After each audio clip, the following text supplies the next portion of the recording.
2022년 류현진 36 한화 이글스 이 왼쪽 팔꿈치 인대 접합 토미 존 수술을 받은 후 몸 상태를 가늠할 수 있는 가장 직접적인 지표는 구속이다. 한화 유니폼을 입고 처음 실전 마운드에 올랐을 때 류현진은 시즌 시작을 위해 천천히 몸 상태를 회복하고 있음을 입증했다. 7일 대전 하나생명 이글스파크에서 열린 한화구단 청백전에서 류현진은 3이닝 동안 1피안타, 1볼넷, 3탈 3진, 1실점을 기록했다. 안타, 실점 및 삼진 개수만큼 중요한 것은 구속이다.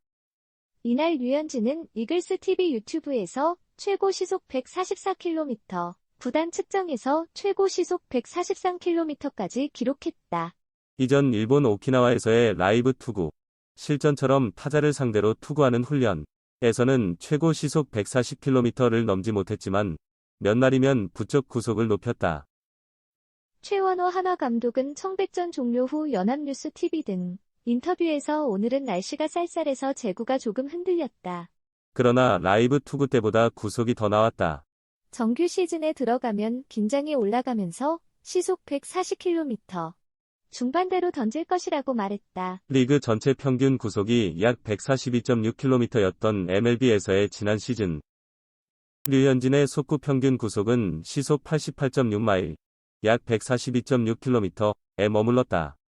최고 구속은 약 146.6km인 시속 91.1마일이었지만 대부분의 공은 90마일을 넘지 못했다. 수술 이후 완전히 회복하지 못한 상태였다. MLB 하위 2%의 평균 구속에도 불구하고 그는 뛰어난 제구와 경험으로 선발진에서 자리를 지켰다.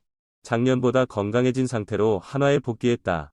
그는 계획대로 46개 공을 던졌으며 KBO 시범 경기가 시작되면 2차례 더 마운드에 오를 것으로 예상된다. 최 감독은 몸 상태가 좋다면 12일 기아 타이거즈전에 출전할 예정이며 현재로서는 약 69 정도를 생각하고 있다고 말했다. 이후 17일 롯데 자이언츠전에서 한 차례 더 투구한 후 23일 서울 잠실구장에서 열리는 LG 트윈스와의 KBO 개막전에 선발로 나설 것이다. 몸에 큰 문제가 없다면 개막 후 한나흘 간격으로 등판할 계획이다. 최 감독은 정규 시즌을 위해 몸 상태를 조절해왔다. 그에 맞게 일정을 조정했다. 고 말했다. 한화 마운드의 미래로 기대되는 문동주는 류현진과의 맞대결에서 3이닝 동안 2피안타 무실점을 기록했다. 하지만 최고 시속 148km로 아직 정상 수준에 도달하지 못한 것으로 나타났다. 최 감독은 구와 제구 모두 아직 정상 컨디션은 아니다.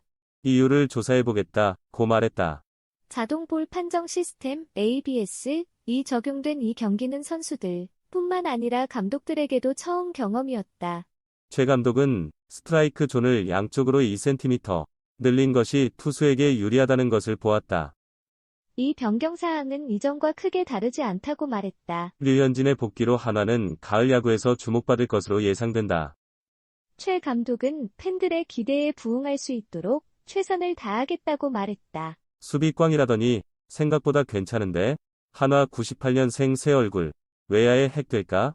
작년에는 라이언 오그 레디와 닉 윌리엄스가 예상만큼의 성과를 내지 못한 한화 이글스는 새 얼굴 요나단 페라자에게 큰 기대를 걸었습니다. 페라자가 리그에 빨리 적응하여 좋은 모습을 보인다면 안치홍과 함께 기존 타선에 부담을 나누고 시너지를 낼 수 있을 것으로 예상됩니다. 페라자는 이번 스프링 캠프 연습 경기 7경기에 모두 출전하여 19타수 5안타 1홈런 2타점 2득점 타율 0.163 OPS 737을 기록했습니다. 특히 2일 일본 오키나와 구시가와 구장에서 열린 롯데 자이언츠와의 연습 경기에서는 상대 투수 에런 윌커슨을 상대로 우중간 홈런을 날렸습니다. 타격력에 대한 평가는 상당히 긍정적입니다. 최원호 감독은 타격 부분에서는 꽤 괜찮을 것 같습니다. 타격 능력에 대한 평가도 그렇고 외부 전문가들의 의견도 그렇습니다. 그래서 기대가 됩니다라고 말했습니다. 수비에 대한 우려가 있었습니다. 그런데 최원호 감독은 스프링 캠프 기간 동안 페라자의 수비를 지켜보며 그의 능력을 의심하지 않았습니다. 수비가 좋지 않다는 평가가 있었는데 그렇지 않았습니다. 페라자의 수비는 생각보다 꽤 괜찮았습니다. 오기 전에는 수비에 대해 걱정이 많았는데 그렇게 심각하지 않았습니다. 라고 최 감독은 말했습니다. 그는 또한 페라자와 함께 중견수와 우익수 위치를 함께 테스트했는데 볼을 잘 따라가고 주력도 괜찮습니다. 송구 또한 아주 좋은 어깨는 아니지만 나쁘지도 않습니다. 더 관찰하고 페라자를 어디에 배치하는 것이 좋을지 고민할 예정입니다. 라고 덧붙였습니다. 페라자는 이미 팀 내에서 빠르게 적응했습니다. 노시와는 3일 만에 3년을 함께한 것 같습니다. 라고 했고 김강민은 할아버지로 불렀을 정도로 친한 사이가 되었습니다. 페라자는 한국 프로야구에 빠르게 적응하기 위해 많은 노력을 하고 있습니다. 처음에는 어려웠지만 조금씩 적응하고 있습니다. 미국과는 다른 구속을 경험했습니다. 한국 문화에도 많이 적응하고 있습니다. 라고 말했습니다. 수비에 대해서는 2020년부터 중견수로 연습을 많이 했습니다. 큰 부담은 없습니다. 라고 덧붙였습니다. 작년에는 오그레디가 22경기 동안 타율 0.125로 부진을 겪었고 윌리엄스는 68경기 동안 9홈런을 기록했지만 타율은 0.244로 눈에 띄지 않았습니다. 최원호 감독은 페라자를 이번 타자로 배치할 것으로 예상됩니다. 올 시즌 하나에게는 포스트 시즌 진출을 위해 페라자의 역할이 중요할 것으로 예상됩니다. 부상 아니면 로테이션 안 거른다. 최원호 감독의 하나 선발 운영 계획은? 한화 이글스는 지난 몇 년 동안 선발진 고민을 해결하지 못했습니다. 외국인 투수들이든 국내 투수들이든 기대에 못 미쳤기 때문입니다. 작년에도 마찬가지였습니다. 한화의 선발진은 총 682이닝을 소화했지만 700이닝을 넘기지 못한 유일한 팀이었습니다. 10개 구단 중에서 선발 투수들이 규정 이닝을 채운 것은 오직 펠릭스 페냐 177이닝 뿐이었고 문동주 118과 3분의 2이닝 는 120이닝 미만으로 마쳤습니다. 올해 한화 선발진이 더 나은 결과를 거둘 수 있을까요? 준비 과정만 보면 기대치가 올라간 것은 사실입니다. 먼저 프로 3년 차인 문동주가 이전 시즌보다 많은 이닝을 소화할 계획입니다. 작년에는 아시안게임과 APBC에 참가한 경험을 쌓았고 이번 스프링 캠프에서는 다른 투수들보다 조금 늦게 실전에 참여했습니다. 그는 호주 멜버른 1차 캠프에서는 훈련에 집중했고 일본 오키나와 2차 캠프에서는 연습 경기를 2차례 소화했습니다. 최원호 감독은 귀국 후 문동주가 건강하게 로테이션에 합류한다면 규정 이닝에 도달할 것이라고 말했습니다. 또한 문동주는 언제나 목표치를 높여야 한다고 생각합니다. 높은 목표를 세우고 열심히 준비해야 한다고 생각합니다라고 말했습니다. 이에 더해 류현진의 복귀가 선발진에 새로운 파급력을 불어넣었습니다. 그는 2022년 6월 팔꿈치 인대접합 수술을 받은 뒤 1년 이상의 재활을 거친 끝에 지난해 8월에 복귀했습니다.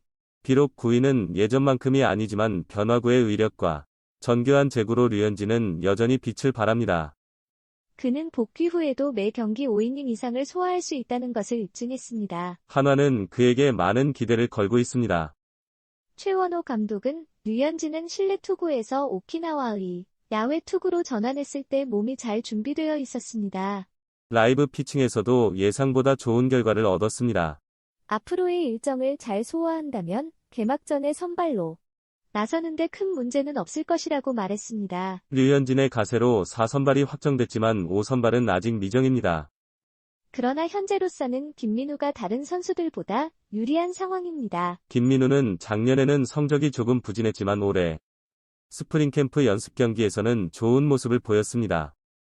또한 지난 3년간 130이닝 이상을 소화하며 많은 경기에 나선 경험도 큰 장점입니다. 최 감독은 김민우, 이태양, 김기중, 황준서까지 4명을 선발 후보로 고려했으나 불펜으로 갈 수 있는 선수는 이태양, 김기중, 황준서입니다. 김민우가 선발에서 좋은 모습을 보여주지 않으면 다른 선수들에 비해 불편할 것입니다. 다행히 김민우는 좋은 투구를 보여줬습니다. 라고 말했습니다. 그는 또한 시범 경기를 통해 어떻게 상황이 변화할지 알 수 없기 때문에 김기중과 이태양에게도 충분한 기회를 주고 최종적인 결정은 시범 경기를 통해 내리겠다라고 덧붙였습니다. 그렇다면 한화는 6선발이나 7선발 옵션을 고려할까요? 이러한 사전 준비는 팀을 강화하는 데 중요합니다. 선발 투수들이 역할을 충실히 해주면 팀 운영이 수월해지고 불펜의 부담도 줄어듭니다. 탄탄한 선발진으로 한화가 도약하는 모습을 기대해봅니다.